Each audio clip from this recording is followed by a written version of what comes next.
Welcome to the bold analysis, ladies and gentlemen. The members of parliament that are pro-government are feeling the heat of ignoring the voices of Kenyans just weeks after signing the finance bill that hiked the price of petrol over the 16%, that introduced the 15% VAT on fuel. Jalan'go, the Langata member of parliament, is captured in a video moving from one bus park to the other, especially in Langata, allegedly to pay fees, to pay transport or fare to his constituents that are moving to town. It's a gesture of humanity or desperation because of what exactly is going on. Without much ado, I want you to watch that video here.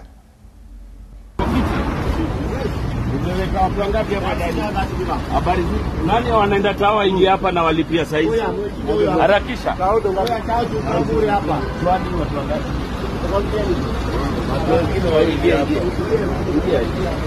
Hapo mbele. Usinyeshe. Hiyo pia isiende.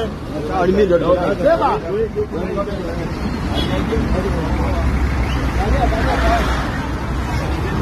Nani wanaingia hapa?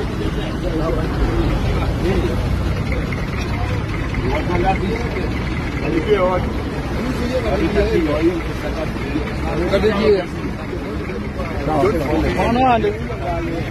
Sawa, hapi sana.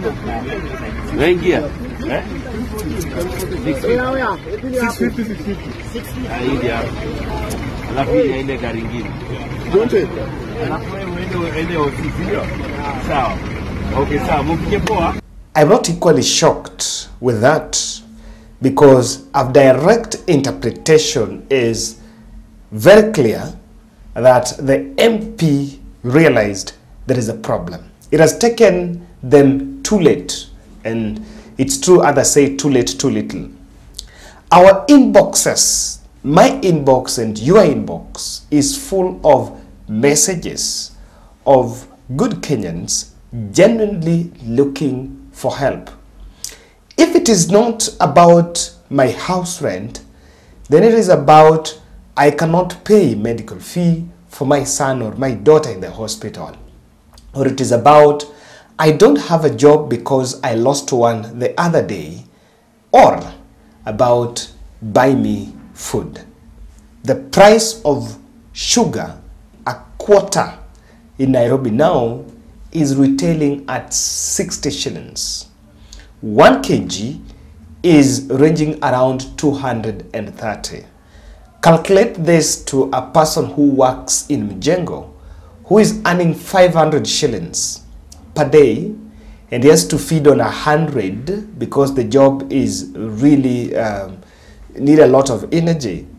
So if the guy manages to go home 500 per day, and 100 goes for food in the site, then transport to and fro is probably 100. The guy remains with 300 shillings. If it can buy unga at 250, the guy will remain with 50 shillings. Tell me, the next morning, will this person be able to even pay, by the end of the month, will he even be able to pay his house rent? The average house rent in Nairobi now is 3,000 from a Bati structure. Things are not just, ends cannot meet. Ladies and gentlemen, I want to interpret this PR gimmick by Jalan'go. But before I do that interpretation, I want to reach out to you still on Sarah's challenge. We said the last sacrifice for her, at least 100 or 50 shillings towards offsetting medical bill and also the last expense. We lost Sarah after a long battle with acute leukemia. She's a member of this channel, and we had even supported her in the last year. I know founder members or ranking members of the channel are so much familiar with Sarah's face in this channel.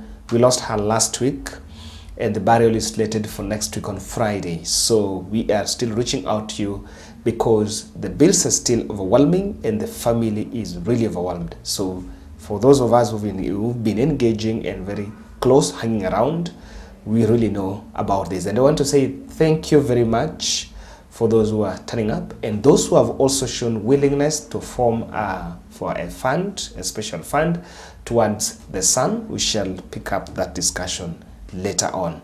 But I'm just so grateful. I've pinned my number there. Let's just do 100 bob challenge for this. And I believe that we'll be able to take Sarah home successfully. Ladies and gentlemen, I just want to say this, that the political leadership in this country must bear the cost because themselves, they are the problem. Pro-Ruto leaders are losing popularity. And others will say that the desperate times, calls for desperate decisions. Is it desperation? Is it a PR gimmick or genuinely helping? Is it sustainable? You cannot sustain paying people's fare to town every day.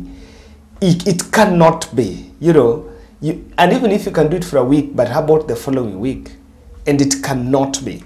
The sustainable solution was directly telling or accepting the expert input in the budget that hiking the VAT, as much as it's going to help us by increasing the government taxes, but it's also going to cost us dearly. The Transport Operators Caucus in Nairobi, and I think in the whole country, had also announced that they are likely to double, and some have even doubled, their transport, the fares, because the fuel has also doubled. So even me, I'm sitting in Sarah's burial. I'm actually the chair of the Sarah's burial committee, and when I was just doing budgeting, guys, I can tell you that the inflation has hit a lot. It's not that easy. So it's not possible. And pro-Ruto leaders are clearly losing popularity. And that's why they're looking for very opportunities to interact with the public now. Then the third thing here I see is voters, the second interpretation here is voters must learn to keep their leaders accountable. I know an MP aligned themselves, their manifestos, with the needs and solutions customized to their areas of control, like their constituency. But they also aligned themselves to maybe the national discourse. Now, an MP has a kitty, the CDF kitty. But again, they are also part of the vision bearers to the national discourse, especially in the national discourse. It is about time that Kenyans must come out bravely and ask their leaders the tough questions. That being in conformity with the national leadership, the national policies that are going on, is it for the benefit of themselves or for the benefit of the people? Because my conscience is very clear that if the members of parliament had a very big stake to save Kenyans from what Kenyans are going through, because our budget is developed by the executive, but it is passed, it is massaged, it is edited at the National Assembly. And things that National Assembly is supposed to check the balances, excesses and balances of the executive. But when they fail to do that, they don't suffer. Those who suffer are the leaders. I was seeing some political observers saying that voters should understand that there is no fanciness in electing comedians and the young people in parliament. The fanciness at that election does not translate. They don't really champion for the voting demographic they represent. They don't champion for the youth. They don't champion for the innocent Kenyans, even though at election they project themselves as the hustlers, the legendary hustlers. The legendary hustlers are not fighting for the hustlers. Now, party alienation is blinding this country. That's one thing. People like Jalan'go, they are the least you would actually expect, they were the least you would expect to move out from the opposition wing to support the ruling coalition.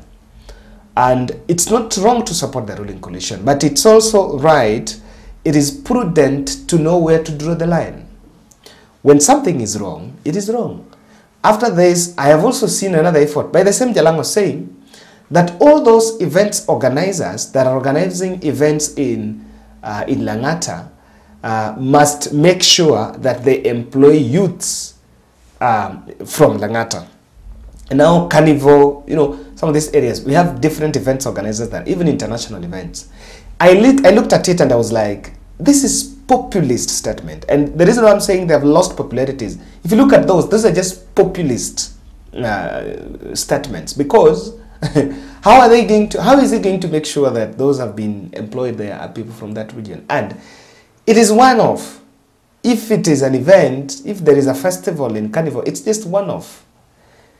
Can all the festivals be there? What is the law around it?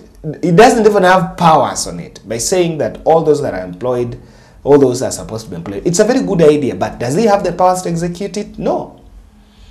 Does he have the way to monitor that this event has been done and so and people from this region have not been employed? It's not. So there are desperate principles or policies that are just being peddled or hawked in social media corridors to be seen as if trying to hold grip with the voters. But in real sense, Jalan'go and the co betrayed the voters. That is the truth. The moment they were supposed to fight for voters, they took personal fortunes and had a blind eye. I think the principle of recall in the Constitution should be strengthened. It's one of the weakest clauses in our Constitution. By the way, there is a clause to recall your MP, your senator, and the elected leadership. But it's very weak.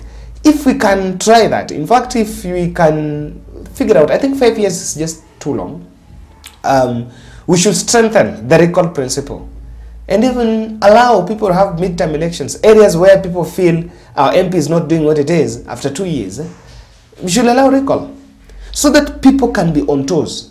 Not that a situation where a leader knows that come what come may, I'm going to serve for 5 years, and even if I don't get on power, I will loot things, money around, and then just go and have my decent life. So I do really think that this strategy of moving from one bus park to the other is not sustainable. I totally agree. It's a good gesture to support, but it's not sustainable. The solution was in the National Assembly and still remains there. Let's wait and see how this will play out. What are your thoughts?